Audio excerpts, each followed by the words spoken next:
எங்களுக்கு எவ்வளவு பேர் இருக்க இடத்துல அழகான ஒரு ஏசி கால் மாதிரி எங்களுக்கு ரெடி பண்ணி கொடுத்தாங்க. பரலோகத்துக்கு போனோம். எங்களுக்கு தேவையான அப்பத்தை 3 நாளும் தூதர்கள் கொடுத்தாங்க. இது பச்சை குழந்தை, 1.5 வயசு குழந்தை. எங்க அம்மா அதுக்கு பால் ஊட்டும்படியாக சொன்னாங்க. 7 சிந்தைக்கு ஜீவிக்கிறான்னு வெளியே வந்தான். திடீர்னு கணவன் பார்க்கிறான். கேள்விப்பட்ட உடனே அவனுக்கு ஒண்ணுமே புரியல. இதுல என்ன ஆச்சரியம்னா, அவள் காண்பித்த வைராக்கியத்தின்படி அதை ஏற்றுக்கொண்ட அனைவரும், அந்த அடக்கத்துக்கு வந்த அனைவரும் ஈசா நபிதான் மெய்யான தேவன், மேற்சியாக என்று ஏற்றுக்கொண்டார்கள். சாதகமான சூழ்நிலையிலே கர்த்தரை பின்பற்றுவது உண்மையான திடத்துவம் அல்ல. உபத்திரவத்தின் மத்தியிலே இயேசுவை மகிமைப்படுத்த வேண்டும். உபத்திரவத்தின் மத்தியிலே அவருக்காக நான் பின்வாங்க மாட்டேன் என்று சொல்ல வேண்டும். பேதுரு முந்தி அடித்து நடக்கக்கூடாது என்று சொல்லி இயேசுவுக்கு சமாதானம் பண்ணினவன் சிலுவை வந்த பொழுது இயேசுவை மறுதளித்தான். அவரை எனக்கு தெரியாது என்று சத்தியம் பண்ண ஆரம்பித்தான். புரிகிறதா? ஏற்று சொன்னதுடைய அர்த்தம் புரிகிறதா? பேதுருவும் பாடுகளின் வழியாக போயிருந்தால், இந்த மேன்மை கண்டிருந்தால் இயேசுவை ஒரு நாள் என்ன செய்ய முடியாது. இவனுடைய ப்ரூஃப் ஆயிட்டா இல்லையா? உமக்கு ஒண்ணு சம்பவிக்க கூடாது, எனக்கு ஒண்ணு சம்பவிக்க கூடாது, உமக்கு ஒண்ணு சம்பவிக்க கூடாது, எனக்கு ஒன்று சம்பவிக்க கூடாது என்று அவரை அறிய என்று சபிக்க ஆரம்பித்தான். ஆனா வாக்கு தத்தம் பண்ண இயேசு உண்மையுள்ளவர். லேலியா ஆமென். அவனை பார்த்து சொன்னார், பேதுருவே, நீ சபையை வைப்பாயா, என் ஆடுகளை வைப்பாயா. அப்ப துன்பம் வரும் வேலைகளிலே நம்ம ஆண்டவரை அதிகமாக நேசிக்கணும், பின்பற்ற வேண்டும். நமக்கு நல்ல ஒரு அடிச்சுவடை வச்சிருக்கிறார். சிலுவையை சுமக்க வேண்டும். அல்லேலூயா. பாருங்க, எபிரேயர் 12:2 சொல்லுகிறது, அவமானம் ஒரு சிலுவை, துன்பம் ஒரு சிலுவை, அவமானம். பாருங்க, எபிரேயர் 12:2.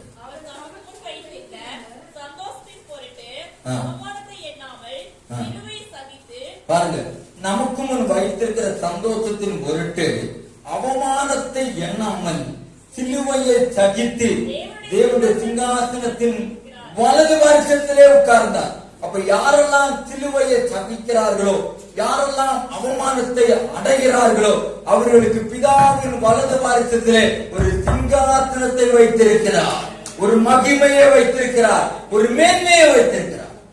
அவங்க எப்படி என்ன அவமானப்படுத்தலாம், அவங்க என்ன எப்படி பேசலாம், அவங்க எனக்கு விரோதமா எழுப்பலாம், எழுப்புவார்கள். பதில் என்ன?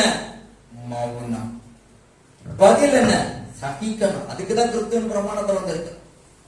மாம்சம் எப்பப்போ நம்ம கிறிஸ்துவை நெருக்கிறோமோ, நம்முடைய மாம்சம் நமக்கு விரோதமாய் பேசும், உலகம் நம்மளை பகைக்கும், கூட பிறந்தவர்கள் நெருக்குவார்கள், சாத்தான் நமக்கு விரோதமாய் போராடுவான். அனைத்து மத்தியிலும் கிறிஸ்துவுக்கென்று நீ நிற்க வேண்டும். லேலியா, கிறிஸ்துவுக்கென்று நான் நிற்க வேண்டும்.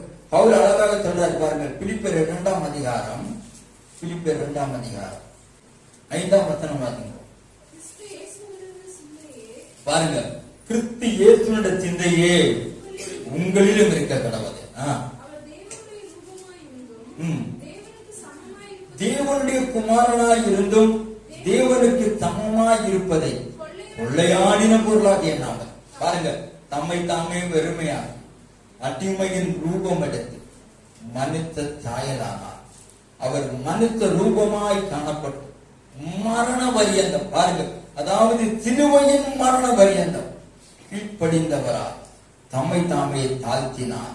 அதனால் தேவன் எல்லாவற்றுக்கும் மேலாக அவரை உயர்த்தி இயேசுவின் நாமத்தில் வானோர் பூதலத்தோர் பூமியின் கீழானுடைய முழங்கால் யாவும் முடங்கும்படி பிதாவாக தேவனுக்கு மகிமையாக இயேசு கிறிஸ்து கர்த்தர் என்று நாவு யாவும் அறிக்கை பண்ணும்படிக்கு எல்லா நாமத்திற்கும் மேலாக நாமத்தை அவர்களுக்கு தந்திருந்தார். ஆதலால் எனக்கு பிரியமானவர்களே, நீங்கள் எப்பொழுது கீழ்ப்படுகிறவர்களாக இருந்து, உங்களுக்கு நான் சமீபமாய் இருக்கும்போது மாத்திரமல்ல, நான் தூரமாய் இருக்கிற இப்பொழுதும் அதிக பயத்தோடு நடுக்கத்தோடு உங்கள் ரட்சிப்பு நிறைவேற பிரயாசப்படும். அழகா சொல்றாரு பாருங்க, அவர் தேவனுக்கு சமமாய் இருந்தவர், அது கொள்ளையாடின பொருளா எண்ணாம தம்மை தாமே தாழ்த்தி வருத்தி மனுஷ ரூபமா எடுத்து, அவர் அரண்மனையில பிறந்திருக்கலாம், ஆனா அடிமையாய் பிறந்தார். எதற்காக? பாடுகளுக்குள்ள ஒரு மகிமை இருக்கிறது, பாடுகளுக்குள்ள ஒரு மேன்மை இருக்கிறது, பாடுகளுக்குள்ள அந்த சிந்தை நமக்குள்ள வர வேண்டும். கிறிஸ்து இயேசுவின் சிந்தை நமக்குள்ள வரணும். இல்லையா? சொல்லுங்க. இன்னைக்கு யாரா நம்மளை திட்டுனா பேசினா ஒண்ணு சொன்னா 9 பேசாம நம்ம திரும்ப மாட்டோம். இன்னும் குறுக்கு வழியா அடைகிறோம். ஆண்டவரே துன்மார்க்களை அழித்தீரானால் நலமாய், எனக்கு விரோதமா பேசினதை கேட்டிருக்கிறீரே, கண்டிருக்கிறீரே, பார்த்திருக்கிறீரே, நியாயம் செய்யும் ஆண்டவரே. தாவீது சங்கீதத்துல அழகழகா வசனத்தை எடுத்து நாசூக்கா பழத்துல ஊசி வச்சு கொடுக்கிற மாதிரி ஆண்டவரே பழி வாங்க சொல்ற சமூகம் தான் கிறிஸ்தவ சமூகம்.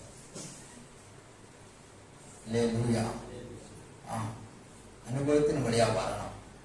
படிப்பு என்ன, மேன்மை என்ன, எத்தனையோ பேர் எல்லாவற்றையும் விட்டு வந்தார். இயேசுவின் அன்புக்கு இடம் ஒன்றுமே இல்லை. திரண்ட ஆத்தி, உயர்ந்த கல்வி, செல்வாக்குகள் மேக விருப்பினும், திரண்ட ஆத்தி, உயர்ந்த கல்வி, செல்வாக்குகள் மேக விருப்பினும், புருஷை நோக்கி பார்த்த எனக்கு, புருஷை நோக்கி பார்க்க எனக்கு, உரிய பெருமைகள் யாவும் மற்புமே, உரிய பெருமைகள் யாவும் மற்புமே, விந்தை கீரு ராஜா, உந்தன் சிலுவையின் மேன்மை, ஐயா உந்தன் சிலுவையின் மேன்மை, சுந்தர மிகும் இந்த பூவில், சுந்தர மிகும் இந்த பூவில், என்ன மேன்மைகள் எனக்கிருப்பினும், என்ன மேன்மைகள் எனக்கிருப்பினும், விந்தை கீரு ராஜா, உந்தன் சிலுவையின் மேன்மை, ஐயா உந்தன் சிலுவையின் மேன்மை. எத்தனை படிப்பு இருக்கலாம், எத்தனை மேன்மைகள் இருக்கலாம், கிறிஸ்துவே எனக்கு மேன்மை. சகலத்தையும் படித்த பவுல் சொல்லுகிறான், நான் என்னை அற்பமும் குப்பையுமாக எண்ணுகிற. 3ஆம் அதிகாரத்துல வரும்போது சொல்றார் பாருங்க, 3ஆம் அதிகாரம் 11ஆம் வசனம், அவருக்காக எல்லாவற்றையும் நட்டம் என்று விட்டேன், குப்பையாய் எண்ணுகிறேன், நான் அடைந்தாயிற்று, நான் தேறினவனானேன் என்று சொல்லாதபடி, இயேசு கிறிஸ்துவினால எதற்காக பிடிக்கப்பட்டேனோ அதை நோக்கி நான் தொடர்கிறேன். 10ஆம் வசனம் பாருங்க, இப்படி நான் அவரையும் அவருடைய உயர்த்தெழுதலும் வல்லமையும் அவருடைய பாடுகளின், பாருங்க அந்த வார்த்தை முக்கியமான பாட்டு, அவருடைய பாடுகளின் ஐக்கியத்தை அறியும்படியாக, பாடுகளின் ஐக்கியத்தை அறியும்படியாக நான் என்ன ஒப்பு கொடுக்கிறேன். பாருங்க, அவருடைய மரணத்துக்கு ஒப்பான மரணத்துக்குள்ளாக எப்படியாகிலும் நான் மரித்தோடத்திலிருந்து உயிர்த்தெழுதுவதற்கு தகுதியாகும்படியாக நான் எல்லாவற்றையும் விட்டேன். எத்தனை பேர் கிறிஸ்துவின் பாடுகளோடு ஐக்கியப்பட விரும்புகிறீர்கள்? இந்த லெந்து நாட்களிலே உன் உடலை வருத்தி பிரயோஜனம் இல்லை. உள்ளத்துல மாற்றம் வரணும். துன்பம் வந்தாலும் துயரம் வந்தாலும் இயேசுவுக்காக நிற்கணும். அவரை மறுதளிக்க கூடாது, அவரை துக்கப்படுத்தக்கூடாது. தாவீது அழகாக சொல்லுகிறான், வேதனை உண்டாக்கும் வழிகளிடத்தில் உண்டு என்று பார், என்னை நித்திய வழியிலே நடத்தும் ஆண்டவரை, நித்திய வழியிலே நடத்தும். பாடுகள் அழிவுக்கல்ல, ஆனந்தத்துக்கு நேராக நம்ம நடத்தும். இல்லையா சொல்லுங்க. அவர் சொல்ற ஒரே ஒரு வார்த்தையில, உயர்த்தெழுதலுக்கு ஒன்ன தகுதியாகணும். அப்படிப்பட்ட பாடுகளை அடிச்சு வழிகளை பின்பற்றி செல்வதை நாம் ஆயத்தமா இருக்கிறோமா? உங்களை நீங்க பெருக்கணும். தன் சிலுவைகள், ஒவ்வொரு மனிதனுக்கும் ஒரு சிலுவை வச்சிருக்கிறார். ஒவ்வொரு மனிதனும் அவன் தன் சிலுவை என்கிறார், அனுதினம்ங்கிறார். நம்ம வேலைக்கு போற இடங்கள்ல, நம்ம இருக்கிற இடத்துல, குடும்பத்துல, உறவுல எல்லாரும் நம்மளை பேசுவாங்க, எல்லாரும் நம்ம நிந்திப்பாங்க, எல்லாரும் அவமானப்படுத்துவாங்க. போய் கிறிஸ்தவத்தில் போய் தனி கேவலமா பேசுவாங்க. உங்களுக்கு எதிராக நம்ம பேசக்கூடாது, உங்களுக்கு எதிராக நினைக்க நியாயம் விசாரித்து போகக்கூடாது. எதையும் பொறுமையாக சகிக்க சொல்லுங்க. அதுதான் கிறிஸ்தவம். அதுதான் உண்மையான ஆண்டவர் மேலுள்ள அடிச்சுவடுகளை பின்பற்றுவது.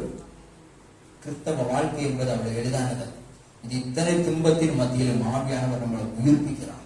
இத்தனை துன்பத்தின் மத்தியில் உன்னை அபிஷேகத்தில் நிரப்புகிறார்.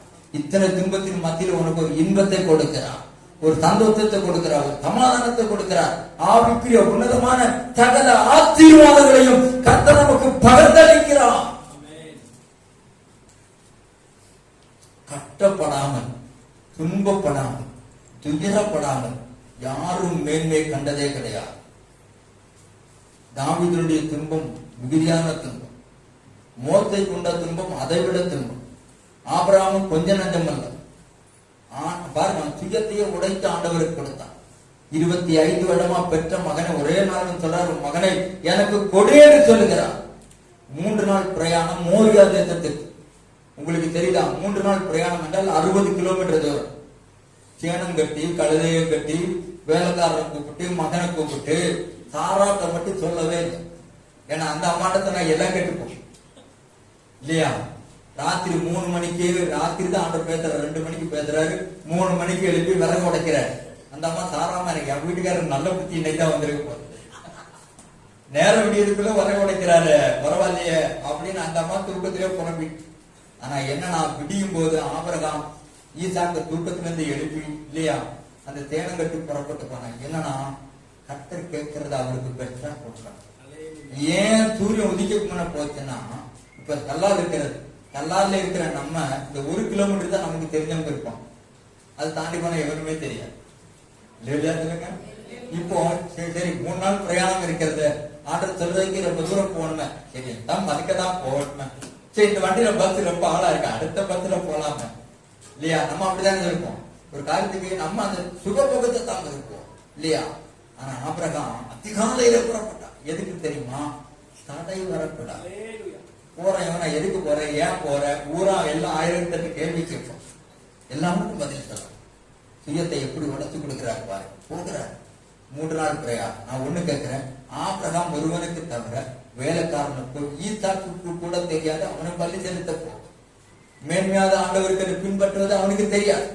முதல் நாள் போய் படுத்து தூங்குறாங்க. 20 கிலோமீட்டர் பிரயாணம். எத்தனை வயசுங்க? 112 வயது. எத்தனை வயசுங்க? 112 வயது. இதான தகப்பன் இதையெல்லாம் சுமந்து போகிறான். 3 நாள் பிரயாணம் பண்ணி போய் பார்த்தா அது ஒரு 6000 அடி ஊட்டி மலை மாதிரி ஒரு பெரிய மலை, மோரியா மலை இல்லையா. இதே இருக்கு கல்லாறுல பட்டாப்புல இருந்து ஏறி வர்றதுக்கே நம்ம எத்தனை இல்லையா. ஆபிரகாம் சும்மா ஆசீர்வதிக்கல, எல்லாம் ஆபிரகாம் ஆசீர்வாதம், ஆபிரகாம் ஆசீர்வாதம். எகவியா ஆபிரகாம் ஆசீர்வாதம். எல்லா வருடமும் ஆபிரகாமுக்குரிய ஆசீர்வாதம் தான் நம்ம தேடி வருகிறது. ஆனா அவர் கொடுத்த கிரையம் யாருக்கும் தெரியல. நல்லா புரிஞ்சுக்காங்க. சரீரத்தை விட அவர் மனம்தான் வேதனை. பெத்த மகனை 25 வருஷமா காத்திருந்த மகனை மலையிலே போச்சனாரு. மோரியா மலை ஏறாரு. மோரியா மலை, அந்த வயதான தாத்தா அந்த சின்ன குமாரனை கூப்பிட்டு 12 வயசு இருக்கும், அவனை ஏத்துறாரு. வேலைக்காரன் வாங்கினான்னு ஏறுறாரு. இப்ப இவர் ஏறினாதான் வேலைக்காரன் ஏறுவோம், இவர் ஏறினாதான் மகனே ஏறும், இவர் ஏறினாதான் கழுத கூட ஏறும். புரிகிறதா? பாதி மலை வரை ஏறிட்டார். அப்ப பார்த்தாரு, இனி நம்ம இவனும் கொண்டு போனோம்னா பலி நடக்காது. வேலைக்காரர்கள் எல்லாரும் கீழே வச்சு அடுத்த மலை ஏறுறாரு. இதுல எல்லாம் உச்சிக்கு போயிட்டாரு. நல்லா புரிஞ்சுக்காங்க. யார பலி செலுத்த? ஒரே மகனை பலி செலுத்த. நான் கேட்கிறேன், இந்த 3 நாள் பிரயாணம் பண்ணாரு, இந்த மலை ஏறாரு, ஏதாவது தேவதூதன் வந்து ஹெல்ப் பண்ண? கர்த்தர் பேசினாரா? ஆபிரகாமே போ, நான் உனக்கு முன்னால மலையில இருக்கிறேன்னு சொன்னாரா? கர்த்தர் உனக்கு முன்னாடி நான் மலையில இருக்கேன் சந்தோஷமா ஏறி போயிருப்பான். இல்ல உனக்கு முன்னால நான் ஆட்ட ஆயத்தப்பட்டு முதல்ல செய்தி வந்திருந்தா சந்தோஷமாய் போயிருப்பான். அப்ப என்ன அர்த்தம்னா, அவன் மன உளைச்சல், மனம் எந்த அளவுக்கு தேவனுக்கு என்று ஒரு காரியத்தை கொடுக்க சகிக்கிறதோ அதற்கு மேலே கர்த்தர் ஆசீர்வாதம் வைத்திருக்கிறார். நம்ம எல்லாம் இந்த காலத்துல என்ன கூட, அந்த காலத்துல நாங்க சுவிசேஷ ஓடிப்போம், அதெல்லாம் நடந்து போவோம்.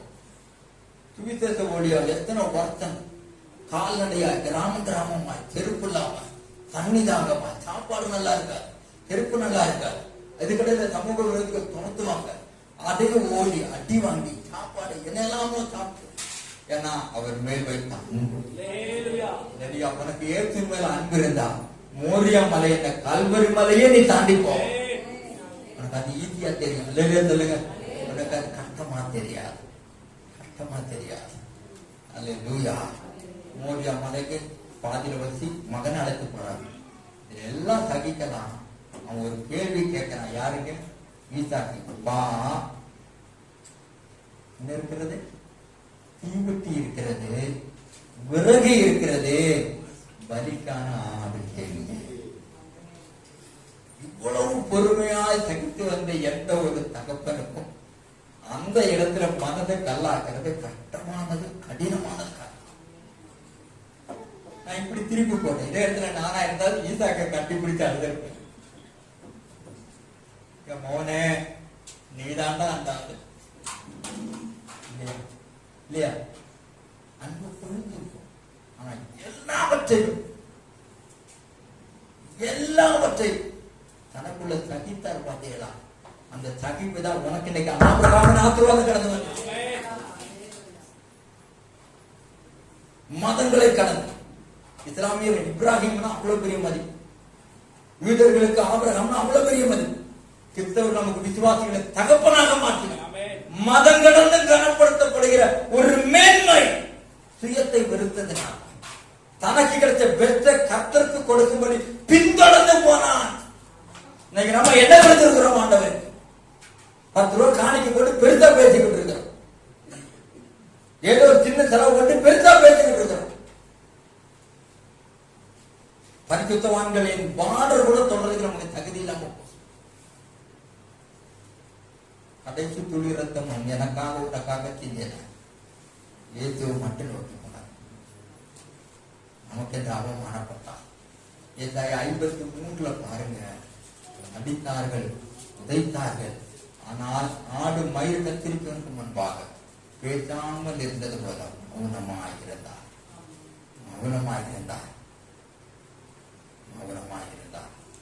சிலுவையின் பாடுகளை தான் எல்லாருக்கும் பார்த்தாங்க. ஆனா சிலுவைக்கு அப்புறமா இருக்கிற மகிமையை ஏற்று பார்த்தான். ஆமென், ஆமென். கவலைப்படாத. உன் பாடுகள், உன் துன்பம், உன் சிலுவை அவமானத்துக்கு அல்ல, மகிமைக்கு வருகிறது. ஆமென். மோரியா மலை ஏற அந்த பக்கம் ஆண்டவர் அழகான ஒரு ஆட்டை மேல கொண்டு வந்தார். சொல்லு. இது முதல்ல சொல்லி இருந்தா யாத்திரை இன்னும் ஸ்பீடா மேல போயிருக்கோம். நம்ம அதான் விரும்புறோம் இல்லையா? அதான் விரும்புறோம். இன்னைக்கு அநேகர் ஒரு ஜெபம் பண்றாங்க. ஆண்டவரே, எஸ்டாம்ல என்ன கேள்வி எல்லாம் கேளுங்கன்னு சொல்லுங்கப்பா, நோட் பண்ணிடுறேன். ஆண்டவரே, காப்பி அடிச்சுக்கு விலைக்கு வாங்குறோம் நம்ம. ஆனா உள்ள ஒழுங்கா ஒரு கொஸ்டின் பேப்பர் கொடுத்தா அதுல 100க்கு 100 நம்மளால வாங்க முடியும். ஒரே அதிகாரத்தை பார்த்து 100 தடவை படிச்சிருப்போம். இன்னும் ஒரு கொடுமை என்னன்னா, பைபிள பார்த்து எழுதிடுவாங்கன்னா அதுல பாதி பேருக்கு தப்பா தப்பா எழுதிடுவாங்க. பார்த்ததுல இத்தனை தப்பு பண்றோமே. அப்ப எந்த அளவுக்கு நம்ம ஆண்டவருக்கு முதல்ல கொடுக்கிறோம் பாருங்க. நமக்குன்னு ஒரு ஆட்டை கருத்து ஆயத்தப்படுத்துறார். இன்றைக்கு நான் ஒண்ணு சொல்றேன். எத்தனை பேர் இந்த இயற்கை பின்பற்ற அமையத்தான் என்னை நான் வெறுக்கிறேன். சுயம் என்னில் தாம்பலாய் மாற துத்தாவியே அருள் ஊற்றும் ஜெயம் பெற்று மாமேசம் சாக தேவா அருள் செய்யுமே. கல்வாரி அன்பினையே கண்டு பிறைந்தோடி வந்தே நடுவும் திருவுரத்தாரே கரை நீங்க இருதயத்தை நடுவும் திருவுரத்தாரே கரை நீங்க இருதயத்தை துயம் என்னில் தாம்பலாய் மாற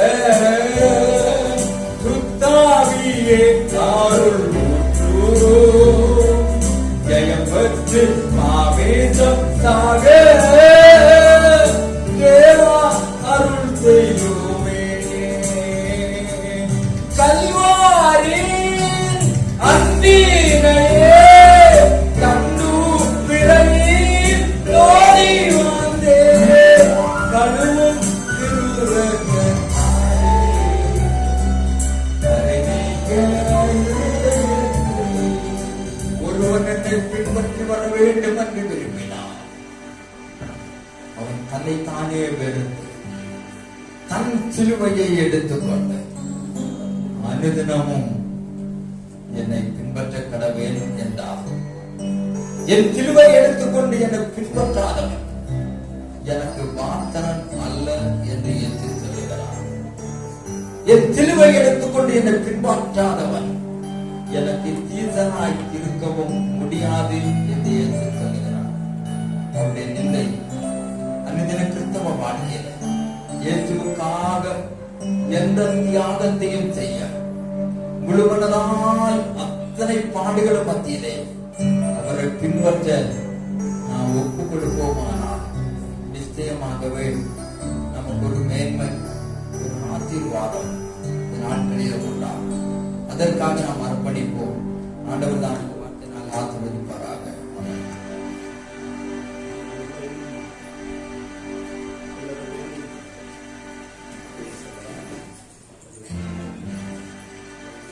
ஜீசஸ் எல்லாரும் எழுதுறது கத்திரை நோக்கி இருப்பாங்க. நம்ம ஆண்டவரோடு கூட பேசினதை நீங்கள் நன்றி பார்க்கலாம். 2023 ஆண்டுகளுக்கு முன்பதாக நமக்காக கல்வாரி சிலுவையிலே அவர் தன்னையே அர்ப்பணித்தார். நம்முடைய விசுவாசத்திற்கு நமக்கு பிதாவாயிருந்த ஆபிரகாம் தன்னுடைய சொந்த குமாரனை பலியாய் ஒப்புக் கொடுக்க ஆண்டவராகிய கர்த்தருக்கு எல்லாவற்றையும் விட்டு தேவராகிய கர்த்தரை மாத்திரம் நோக்கி போவதை பார்க்கிறதற்கு எனக்கு பிரியமானவர்கள், நான் இந்த வார்த்தைகளை கேட்ட ஒரு விஷயம், இந்த ஆவியை மாத்தினால் சரீரமும் தேவனுக்கு நேராக திரும்பட்டும்.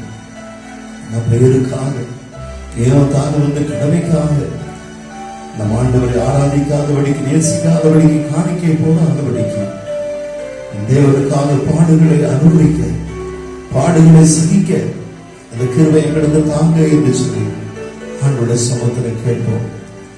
அப்பாவுடைய சமூகத்திலே கேட்போம். இன்றைக்கு நீங்களும் நான் இந்த இடத்திலே வாழ்ந்திருப்பது, பிழைத்திருப்பது, சமாதானமாக இருப்பது ஆண்டவராக இயேசு கிறிஸ்து நமக்காக சிந்திருந்த ரத்தம். ஏசாயா 53 வாசிக்கும் போது நம்முடைய மீறுதலுக்காக அவர் அடிக்கப்பட்டார், நம்முடைய அக்கிரமங்களுக்காக நொறுக்கப்பட்டார், சமாதானத்தை உண்டு பண்ணும் ஆக்கின அவருமே வந்தது, அவருடைய தழும்புகளாலேயே நாம் குணமானோம் என்று சொல்லி ஆவியனுக்கு பிரியமானே இயேசுவானவர் தழும்புகளை, அந்த தழும்புகள் நம்மை குணமாக்கினோம். நம்முடைய ஆவிலும் ஆத்மாவிலும் சரீரத்திலும் நாம் குணப்படுவோம், நாம் விடுதலை பெறுவோம். தேவனுக்காக இந்த பூமியில் இருப்பதற்கு நம்மை அர்ப்பணிக்கும் அன்பின் பரலோக பிதாவே, நல்ல வேலைக்காக நன்றி அப்பா. இந்த 3வது மாதத்தினுடைய ஆண்டவராகிய தகப்பன் முதல் நோய் நாடுகளை நாங்கள் பிரவேசிக்கும்படியாக ஆராதித்துமை தொழுது கொண்டு உடைய நாமத்தை மகிமைப்படுத்தி சாட்சிகளை சொல்லி காணிக்கைகளை பகிர்ந்து ஆண்டவரை உங்களை உயர்த்த உதவி செய்து உடைய வசனத்தை கேட்க உதவினேன். நன்றி ஆண்டவரே.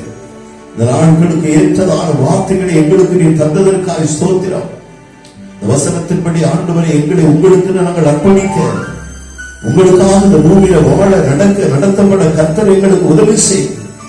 எங்களுக்கு பின்வரும் எங்கள் சந்ததிகளையும் உங்களுக்கு நேராக நாங்கள் திருப்ப எங்களுக்கு உதவும் ஆண்டவர். எங்கள் தேவன் அப்படி செய்வதற்காக நன்றி.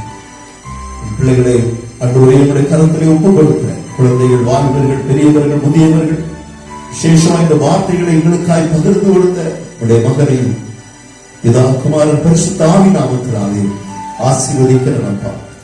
பரலோகம் திறந்து கர்த்தர் ஆசீர்வதிப்பீராக. அப்பாவின் மாறாத கிருபையின் பிள்ளைகளை சூழ்ந்து விடட்டும். இயேசு கிறிஸ்துவின் நாமத்தில் பிதாவே, ஆமென். சேர்ந்து சொல்லுவோமா? என் ஆத்துமாவே கர்த்தரை ஸ்தோத்திரி, என் முழுவதுமே அவருடைய பரிசுத்த நாமத்தை ஸ்தோத்திரி. என் ஆத்துமாவே கர்த்தரை ஸ்தோத்திரி, அவர் செய்த சகல பாரங்களை மறவாதே. ஆமென். ஆசீர்வாதம் நம் ஆண்டவராகிய இயேசு கிறிஸ்துவினுடைய கிருபையும் பிதாவாகிய தேவனுடைய அன்பும் பரிசுத்த ஆவியானுடைய ஐக்கியமும் வழிநடத்துதலும் பாதுகாவலும் சமாதானமும் சந்தோஷம் நம் அனைவரோடு, நம்முடைய குடும்பங்களோடும், நம் திருச்சபையோடு, இன்றைக்கு நாம் கேட்ட வசனத்தோடு, சகல பரிசுத்தவான்களோடு, நம்முடைய தேசத்தோடு இன்னும் சதா காலங்களிலும் கர்த்தர் ஒருவரையிலும் இந்த மத்தியிலே அவர் தங்கியிருப்பாராக. ஆமென், ஆமென். அல்லேலூயா, அல்லேலூயா. அல்லேலூயா. Praise the Lord. கர்த்தரை ஆசீர்வதிப்பாராக. சமாதானத்தோடு கூட செல்லுங்கள். சமாதானத்தின் தேவன் தாமே உங்களோடு கூட இருப்பாராக.